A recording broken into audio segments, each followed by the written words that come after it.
श्रीगणेशाय नमः। ॐ भद्रं कर्णेमि शृणुयाम देवा भद्रं पश्येमाक्षभिर्यजत्रः स्थिररङ्गे सुष्ठुवास्तस्तु मे वशेव देवहितं यदायु।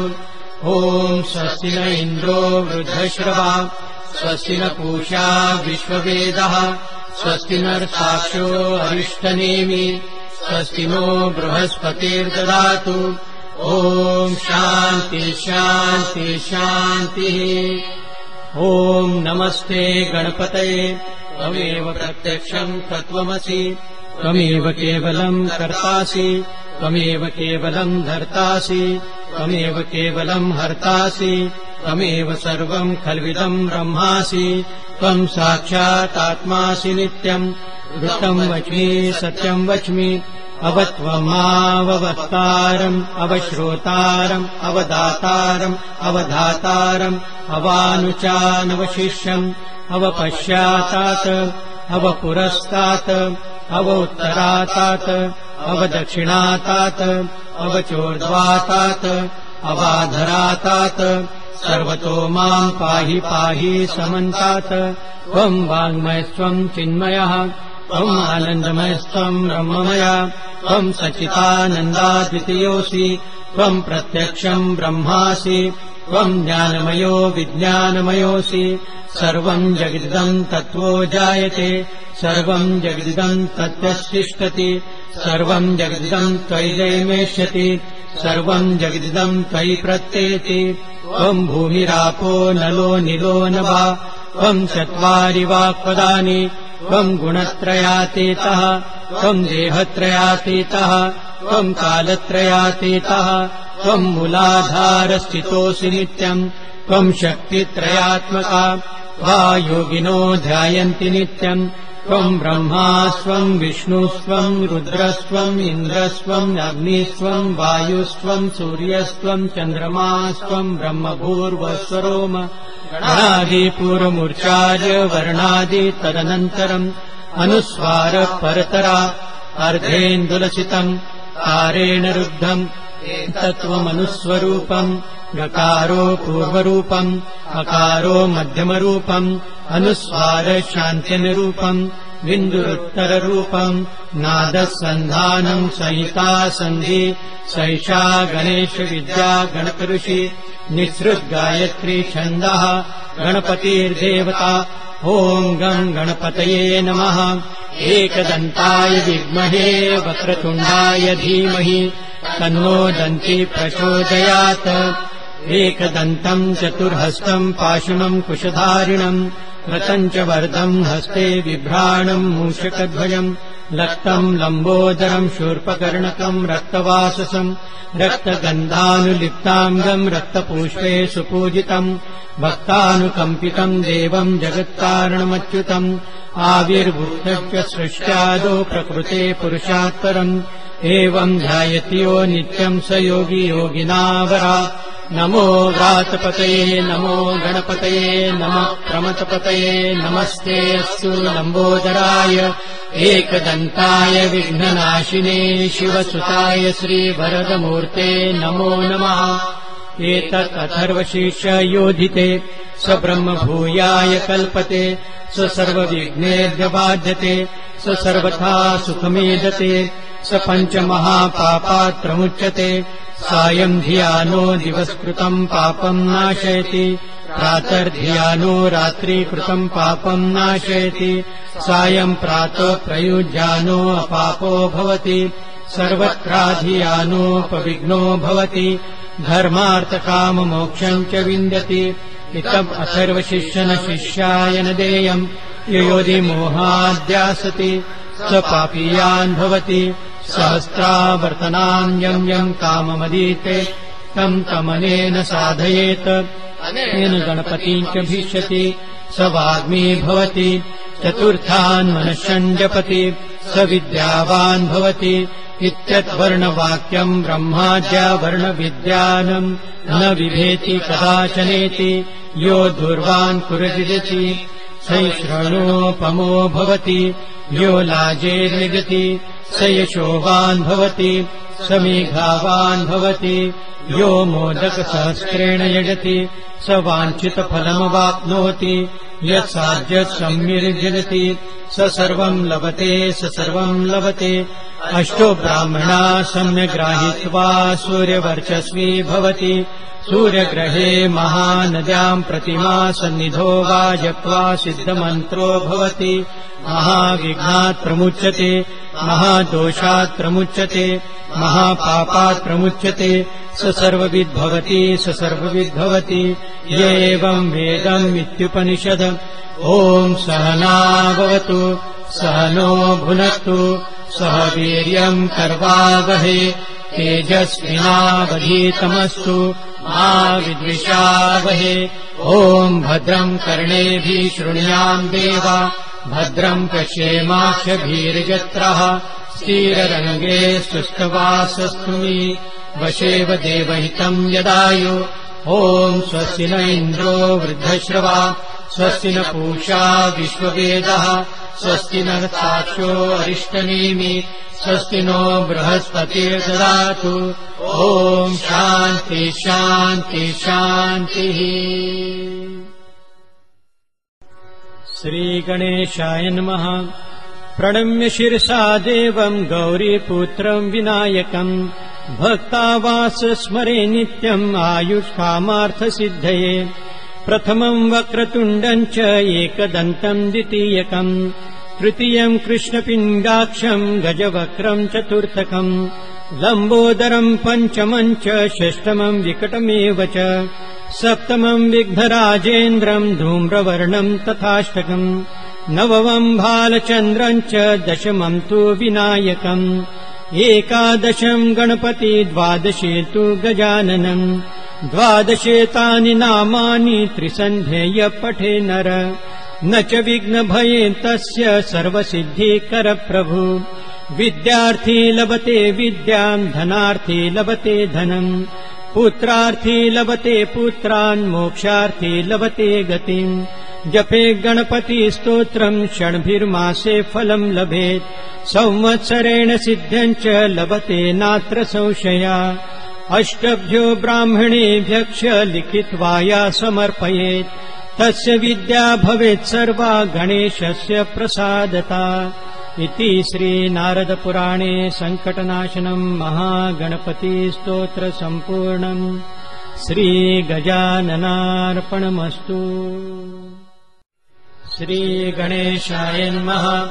अस्य श्रीरामरक्षास्तोत्रमन्त्रस्य बुधकौशिकऋषि श्रीसीतारामचन्द्रो देवता अनुष्टुपछन्दा सीताशक्ति श्रीमद्हनुमानकीलकम् श्रीरामचन्द्रप्रीत्यर्थे जपे विनियोगः। अथ ध्यानम् ध्यायेजाध्यानुबाहु धृतशरधनुषम् पद्मपद्मासनस्थम् पीतम् वासोवसानम् नवकमलदल स्पर्धिनेत्रम् प्रसन्नम् वामाङ्कारूढसीता मुखकमलमिलम् लोचनम् नीरदाभम् नानालङ्कारदीप्तम् दरतमरुजटा मण्डलम् रामचन्द्रम् चरितम् रघुनाथस्य शतकोटिप्रविस्तरम् एकैकमक्षरम् पूसाम् महापातकनाशनम् ध्यात्वा नीलोत्पलश्यामम् रामम् राजीवलोचनम् जानकी लक्ष्मणोपेतम् जटामुकुटमण्डितम् सासीतून धनुर्बाणम् पाणिम् नक्तम् चरान्तकम् स्वलीलया जगत्त्रातु माविर्भूतम् प्रजविभुम् रामरक्षा पठे प्राज्ञम् पापग्निम् सर्वकामदाम् शिरो मे राघवः पातु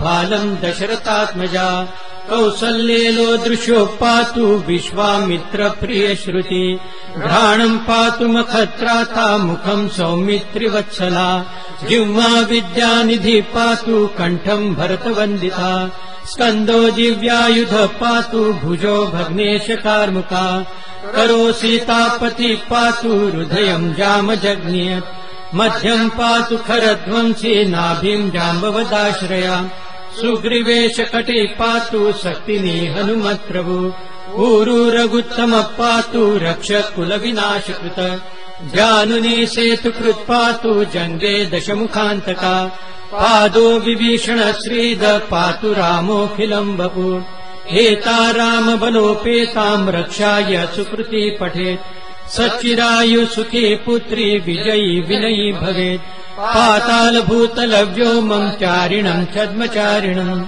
न दृष्टपति शक्तास्ते रक्षितम् राम नाभवे रामेति रामभद्रेति रामचन्द्रेति वा स्मरन् नरो न लिप्यते पापेम् भुक्तिम् मुक्तिम् च विन्द्यते जगज्जैत्रेकमन्त्रेण रामनाम्नाभिरक्षितम् यः कण्ठे धारे तस्य करस्था सर्वसिद्धया वज्रपञ्जरनामेकम् यो रामम् कवच स्मरेत् अव्याहताद् सर्वज्ञम् लभते जयमङ्गलम् आदिष्टवानता स्वप्ने राम रक्षामि माहरा तथा लिखितवान् प्रातः प्रबुद्धो बुधकौशिका आरामकल्पवृक्षाणाम् विरामम् सकलाम् पदाम् अभिरामस्त्रिलोकानाम् रामन् श्रीमानस प्रभु तरुणो रूपसम्पन्नो सुकुमारो महाबलो पुण्डरीकविशालाक्षो चिरकृष्णाजिनाम्बरो फलमूलाशिनो दान्तो तापसो ब्रह्मचारिणो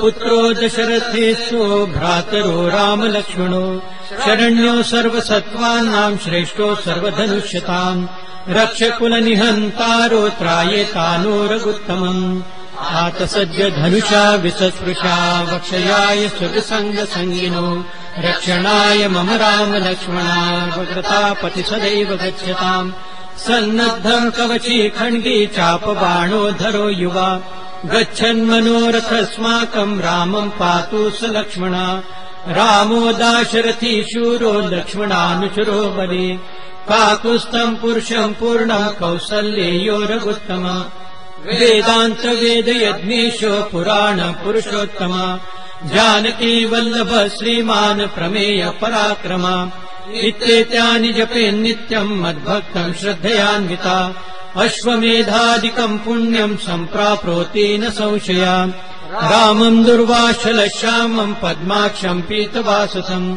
सुवन्ति नाम विद्वेष न ते संसारिणो नरा रामम् लक्ष्मणम् पूर्वजम् रघुवरम् सीतापति सुन्दरम् काकुत्स्थम् करुणागणगुणनिधि विप्रम् प्रियम् धार्मिकम् राजेन्द्रम् सत्यसङ्गम् दशरथतनयम् श्यामलम् शान्तमूर्तिम् वन्दे लोकाभिरामम् रघुकुलतिलकम् राघवम् रावणारिम् रामाय रामभद्राय रामचन्द्राय वेधसे रघुनाथाय नाथाय सीताया पतये नमः श्रीराम राम रघुनन्दन राम राम श्रीराम राम भरताग्रज राम राम श्रीराम राम रणकर्कश राम राम श्रीराम राम शरणम् भव राम राम श्रीरामचन्द्र चरणो मनसा स्मरामि श्रीरामचन्द्र चरणो वचसा गृह्णामि श्रीरामचन्द्र चरणो शिरसा नमामि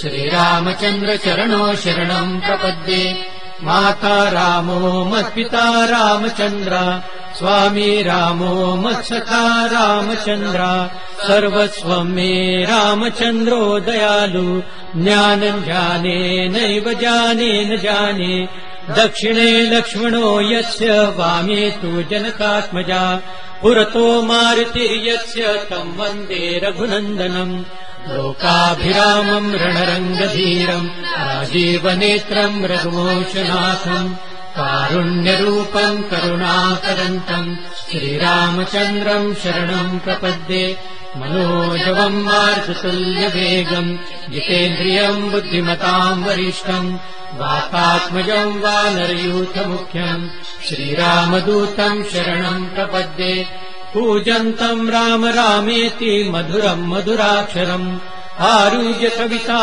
शाखा वन्दे वाल्मीकिकोकिलम् आपदामपहर्तारम् दातारम् सर्वसम्पदाम् लोकाभिरामम् श्रीरामम् भूयो भूयो नमाम्यम् भर्जनम् भवबीजानाम् अर्जनम् सुखसम्पदाम् तर्जनम् यमदूतानाम् राम रामेति गर्जनम् रामो राजमणि सदा विजयते रामम् रमेशम् भजे रामेणाभियता निशाचरचमो रामाय तस्मै नमः रामानास्ति परायणम् परतरम् रामस्य दास्योऽस्म्यहम् रामे चित्तलय सदा भवतु मे भो राम मामुद्धरम् राम रामेति रामेति रमे रामे मनोरमे सहस्रनाम तत्तुल्यम् राम नाम वरानने इति श्रीबुधकौशिकऋषिविरचितम् श्रीरामरक्षा स्तोत्र सम्पूर्णम्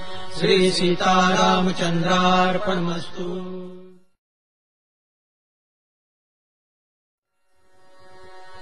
श्रीगणेशाय नमः। भीमरूपी महारुद्र वज्र हनुमान मारुति वनारी अंजनी सूता रामदूता प्रभंजना महाबली प्राणदाता सकळा उठवी बळे सौख्यकारी दुःखहारी द्रुत वैष्णव गायका दीनानाथा हरी रूपा सुंदरा जगदांतरा पाताल देवता हंता भव्य सिंधूर लेपना लोकनाथा जगन्नाथा प्राणनाथा पुरातना पुण्यवंता पुण्यशीला पावना पारितोषका ध्वजाग्रे उचली बाहो आवेशे लोटला पुढे काळाग्नी काळ रुद्राग्नी देखता कापती भय ब्रह्मांडी माळिले नेणू आवळे दंत पंगती नेत्राग्नी चालिल्या ज्वाळा भ्रुकुटी ताठिल्या बळे पुच्छते मुरडिले माथा किरीटी कुंडले बळी सुवर्ण कटिका सोटी घंटा किणकिणी नागरा ठकारे पर्वता ऐसा नेटका सडपातळू चपळांग पाहता मोठे महाविद्युल्य ते परी कोटीच्या कोटी उड्डाणे झेपावे उत्तरेकडे मंदाग्नी सारिखा द्रोणू क्रोधे उत्पाटिला बळे आणिला मागुती नेला आला गेला मनोगती मनासी टाकिले मागे गतीसी तुळना नसे अणुपासोनि ब्रह्मांडा एवढा होत जातसे ते आसे तुळना कोटे मेरु मंदार धाकुटे ब्रह्मांडा भोवते वेडे वज्रपुच्छे करू शके ते आसे तुळना कैसे ब्रह्मांडी पाहता नसे आरक्त देखिले डोळा ग्रासिले सूर्यमंडळा वाढता वाढता वाडे भेदिले शून्य मंडळा धनधान्य पशु वृद्धी पुत्र पौत्र समग्रही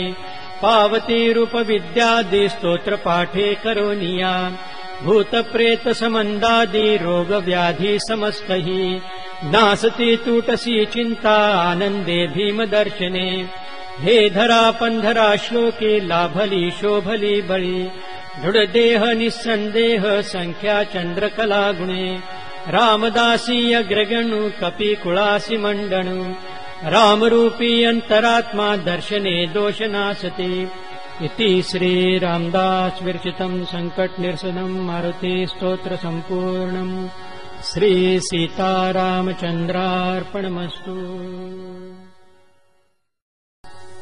अनुसूयात्मज हे जगपालका तुझ विणा कुणिना जगी बालका तरी कथी स्मरुमी कवणा प्रति शरणमी नरसिंह सरस्वती मग मला गमला पथ हा बरा तव पदीच असो नित आसरा पुरवी हे तु कधी मम हे कथी करी दया नरसिंह सरस्वती मज कडो निच घेऊ निचा करी मग हि देशील योग्य न ते जरी शिशुचमो बदला कुणी मागती कथी बरे नरसिंह सरस्वती नति तुझ्या पदी अर्पिती किंकर अभय दे शिरठेवी गुरो कर स्थिरमती रमती नित्य प्रार्थिती करी दया नरसिंह सरस्वती मदीय लोचन सार्थक जाहले सगुण सद्गुरु सद्रूप पाहिले बघमना रूप मंगल हे किती करी दया नरसिंह सरस्वती तव कृपे विण जीवची घाबरे अभय दे शिरठेविच हस्तरे तव पथा गुरुवासची पाहती करी दया नरसिंह सरस्वती बहुत भोगियल्या गुरु आपदा, चुकविदावी आता तुझी आपदा. द्रुतगती अजिधावची संकटी, करी दया नरसिंह सरस्वती. कितीतरी अळवू तुझ श्री गुरु, बहुतही श्रमले भविले करू. कशी दया तुझला लवयेन गानुसुयात्मज भो मज पावगा. तुझ समक्ष हरी मज गांजिती, लव भरी तुझला कशी नाक्षिती. उगीच का त्रिशूला धरिले अगानुसुयात्मज भो मज पावगा. मदीय प्राण हरील चिकाळतो, मग तुझा उपयोग चिकायतो. म्हणून मी पुसतो कधी येशी गानुसुयात्मज भो मज पावगा. सदयता हृदयी लवतू धरी, भजनी मंडळी हे गुरु धरी. स्वकीय आप्तरिपू आणि निंदकानुसुयात्मज भो मज पावगा. अदयता धरिली अशी का बरे, भवपुरी बुडतो जीव घाबरे. पुरवी हेतून मी गुरुदास गानुसुयात्मज भो मज पावगा. अवधूत चिंतन श्री गुरुदेव दत्त. अनेका जन्मीचा निज सुकृत ठेवा जरी असे, भवाब्धीचे ठाई तरी तव पदांभोरुव दिसे. जनोद्धारासाठी भगवत अवतार प्रगटला. दया सिंधो आता नरहरि गुरो पाव मजला. कुरुंदवाड ग्रामी उभय जलगा संगमवनी, महासिद्धस्थानी गहन तप केले वरमुनी. जया योगाभ्यासे निज तपन भावे तपविला. दया सिंधो आता नरहरि गुरो पाव मजला. पतिताच्या तोंडे करुणी निगमाते पढविले. महिषी बांझे ते अमृत शिवहस्ते दुभविले. किडेल्या काष्ठाचा तरु करुणी तोही फुलविला. दया सिंधो आता नरहरि गुरो पाव मजला. अनुष्ठानी माझे मन बसत नाही म्हणूनिया. नको हो स्वामी कठीण मन करिता त्यजुनिया. न गुंतावे कोठे तव शपथ घाली न तुझला. दया सिंधो आता नरहरि गुरो पाव मजला. अकाली मेघाते मुख पसरिता चातक म्हणे.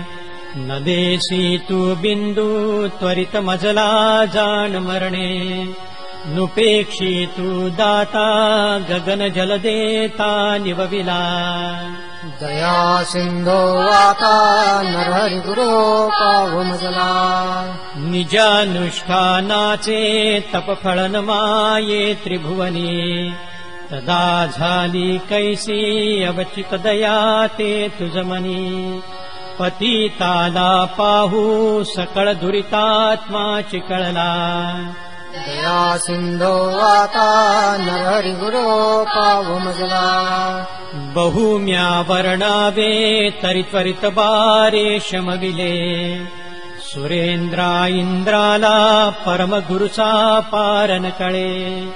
अनेका जिव्हांचा फणीवर गवरतोही चिरविला. दया सिंधो आता नरहरि गुरो पाव मजला. नरसिंह स्वामी हे पठण करिताष्टक तुझे. नसे माझे देही भवदुरित दावा नळविजे. दरिद्राची वार्ता तडफडत गेली रिपुघरा. निजानंदे डोले सुकृपासे सेवक बरा. अवधूत चिंतन श्री गुरुदेव दत्त. अनन्तकोटि ब्रह्माण्ड नायक राजाधिराज देहाधिराज योगिराज सच्चिदानंद स्वरूप सद्गुरुनाथ अनंतानंद साईनाथ महाराज की जय। अनन्तकोटि ब्रह्माण्ड नायक राजाधिराज देहाधिराज योगिराज सच्चिदानंद स्वरूप वात्सल्य सिंधु सद्गुरुनाथ भक्तराज महाराज की जय। सद्गुरुनाथ रामानंद महाराज की जय। हरि ओम तत्सत्। नर्मदे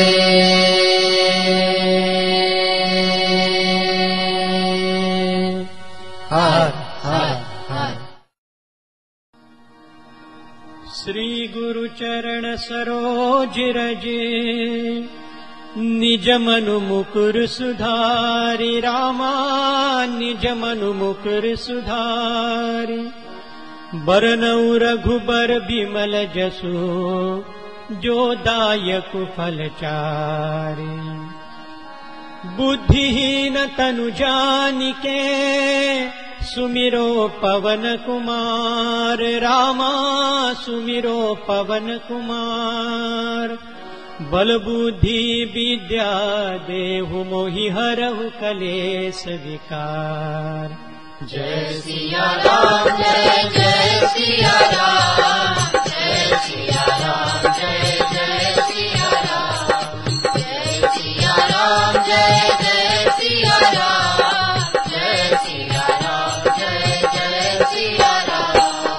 जय हनुमान ज्ञान गुण सागर जय कपीस तिहु लोक उजागर रामदूत अतुलित बल धामा अंजनी पुत्र पवन सुत नामा महावीर विक्रम बजरंगी कुमति निवार सुमति के संगी कंचन बरन विराज सुबेसा कानन कुंडल कुंचित केसा हाथ वज्र ध्वजा विराजे कांधे मूंज जनेऊ साजे शंकर सुवन केसरी नंदन तेज प्रताप महाजगवंदन विद्यावान गुणी अति चातुर राम काज करिबे को आतुर प्रभु चरित्र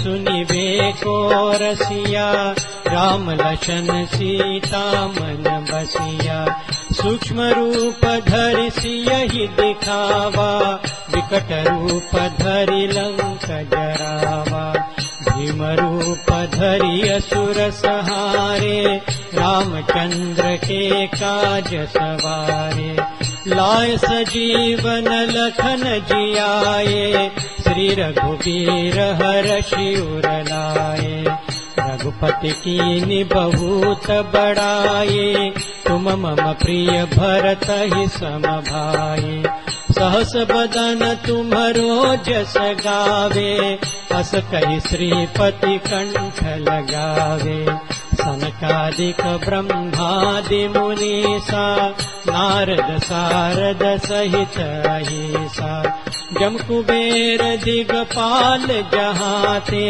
कवि कोविद कहि सके कहाते तुम उपकार सुग्रीवहि कीन्हा राम मिलाए राजपद दीन्हा तुम्हरो मंत्र विभीषण माना लंकेश्वर भय सब जग जाना जुग सहस्त्र जो जन पर भानु लील्यो ताहि मधुर फल जानु। जय सिया राम जय जय सिया राम जय सिया राम जय जय सिया राम जय सिया राम जय जय सिया राम जय सिया राम जय जय सिया राम। प्रभु मुद्रिका मेलि मुख माहि जलधि लांघि गए अचर जनाहि दुर्ग सुगम काज जगत के जेते, सुगम अनुग्रह तुम्हारे तेते। राम दुआरे तुम रखवारे, होतन आज्ञा बिनु पैसारे।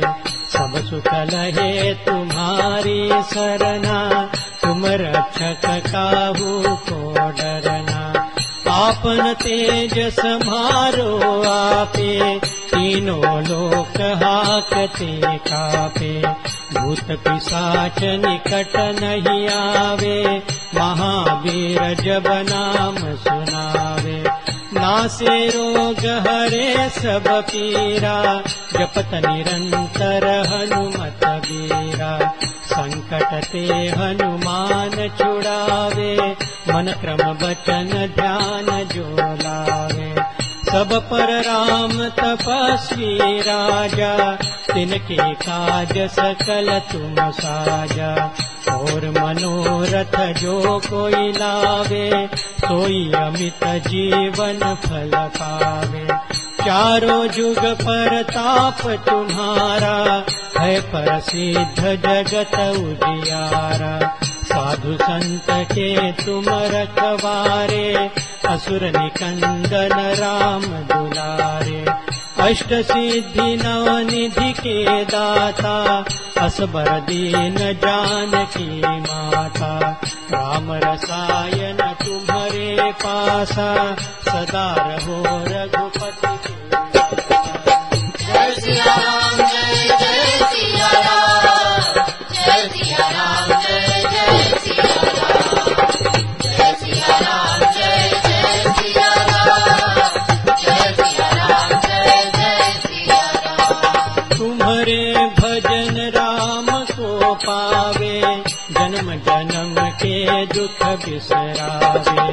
अंत काल रघुबरपुर जाए, जहाँ जन्म हरि भक्त कहाए। और देवता चित्त न धरये, हनुमत से सर्व सुख करये। संकट कटे मिटे सब पीरा, जो सुमिरे हनुमत बलबीरा।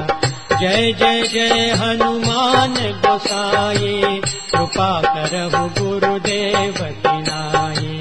जो सत बार पाठ कर कोई, छूटहि बंदी महासुख होई। जो यह पढ़े हनुमान चालीसा, होय सिद्धि साखी गौरीसा। तुलसीदास सदा हरि तेरा, कीजे नाथ हृदय महडेरा। जय सिया राम जय जय सिया राम, जय सिया राम जय जय सिया राम। जय सिया राम जय जय सिया राम, जय सिया राम जय जय सिया राम। पवन तनय संकट हरन, मंगल मूर्ति रूप रामा मंगल मूर्ति रूप। राम लखन सीता सहित, हृदय बसहु सुरभूप। सियावर रामचंद्र की जय, पवन सुत हनुमान की जय। उमापति महादेव की जय।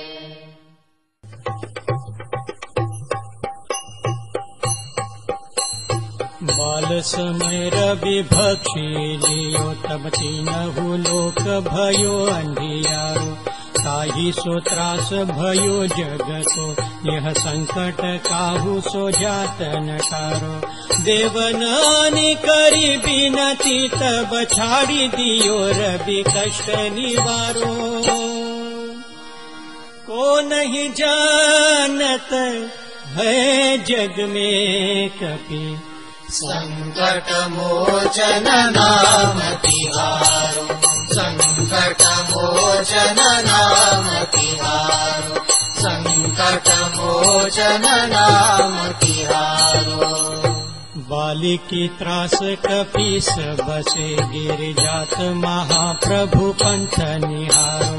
चौकी महामुनि साप दियो तब चाहिए कौन विचार विचारो के द्विजरु पली वाय महाप्रभु सो तुम दास के शोक निवारो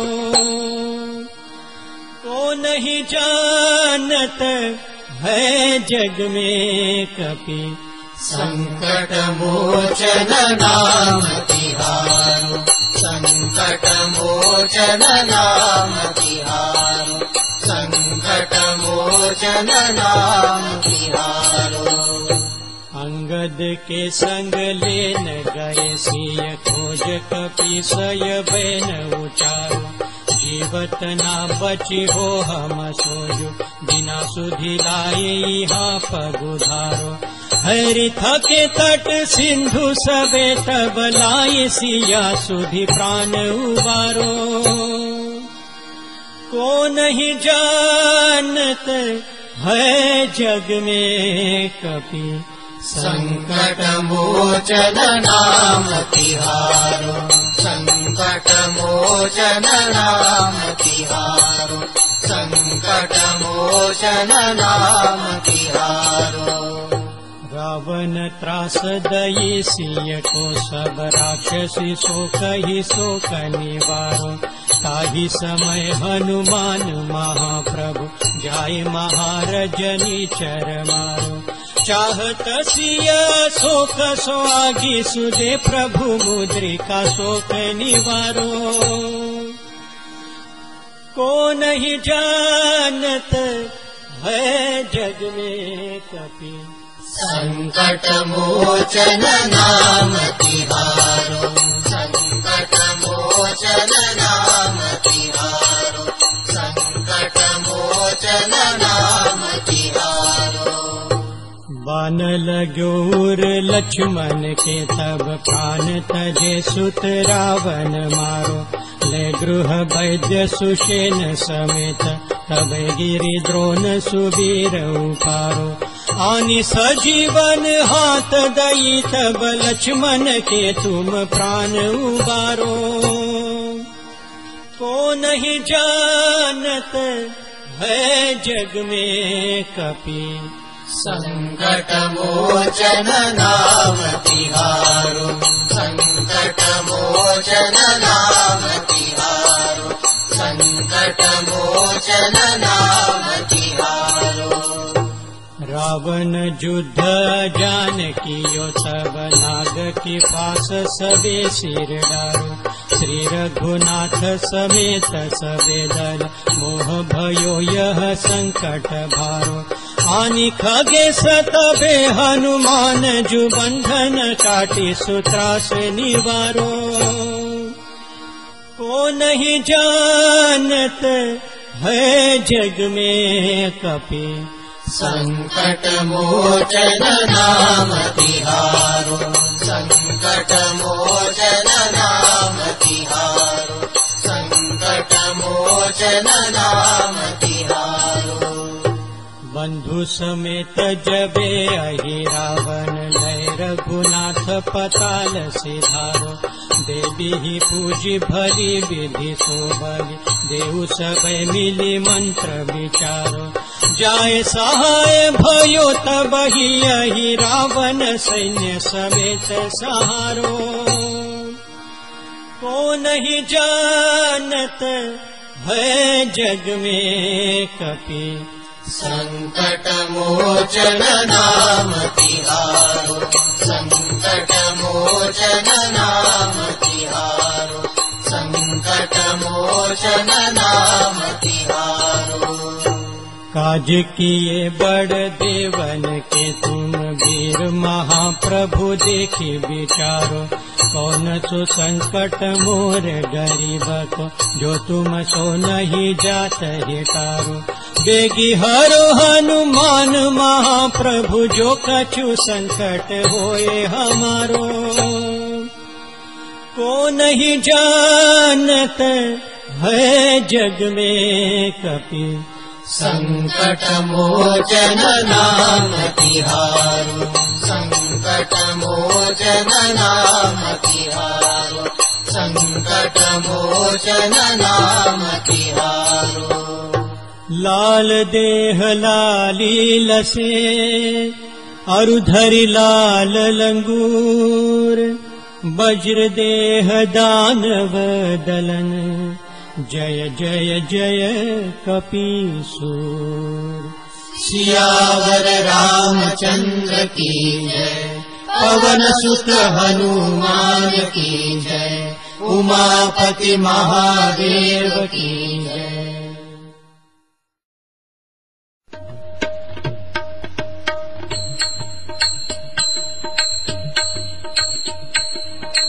आरती कीजिए हनुमान लला की, आरती कीजिए हनुमान लला की, आरती कीजिए हनुमान लला की, आरती कीजिए हनुमान लला की।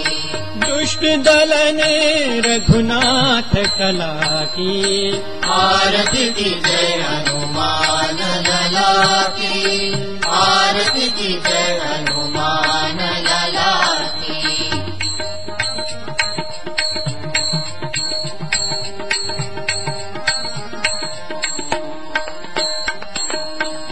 जाके बल से गिरवर कापे, रोग दोष जाके निकट न झापे। अंजनी पुत्र महाबलदाये, संतन के प्रभु सदा सहाये। आरती कीजिए हनुमान लला की, आरती कीजिए हनुमान लला की।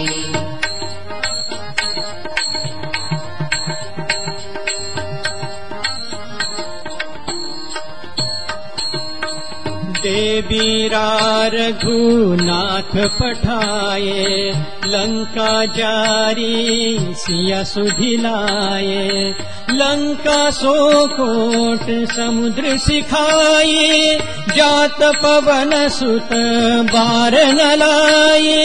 लंका जारी असुर सहारे, सिया राम जी के काज सवारे। आरती कीजिए हनुमान लला की, आरती कीजिए हनुमान लला की।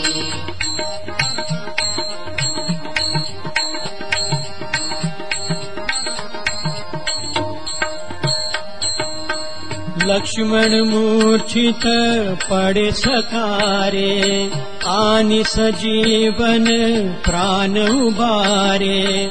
पैठी पताल तोरी जमकारे, अहिरावन की भुजा उखारे। बाएं भुजा सुर दल मारे, दाहिने भुजा संत जन तारे।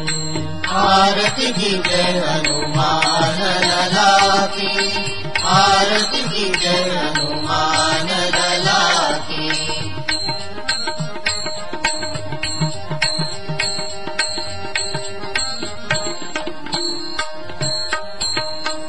सुर नर मुनि जन आरती उतारे, जय जय जय हनुमान उचारे। कंचन थार कपूर लोछाई, आरती करत अंजना माई। जो हनुमान की आरती गावे, बसी बैकुंठ परम पद पावे। लंका विध्वंस किए रघुराई, तुलसीदास स्वामी कीर्ति गाई। आरती कीजिए हनुमान लला की, आरती कीजिए हनुमान लला की, आरती कीजिए हनुमान लला की, आरती कीजिए हनुमान लला की। सद्गुरुनाथ अनंतानंद साईनाथ महाराज की जय। सद्गुरुनाथ भक्तराज महाराज की जय। सद्गुरुनाथ रामानंद महाराज की जय। हरि ओम तत्सत्। नर्मदे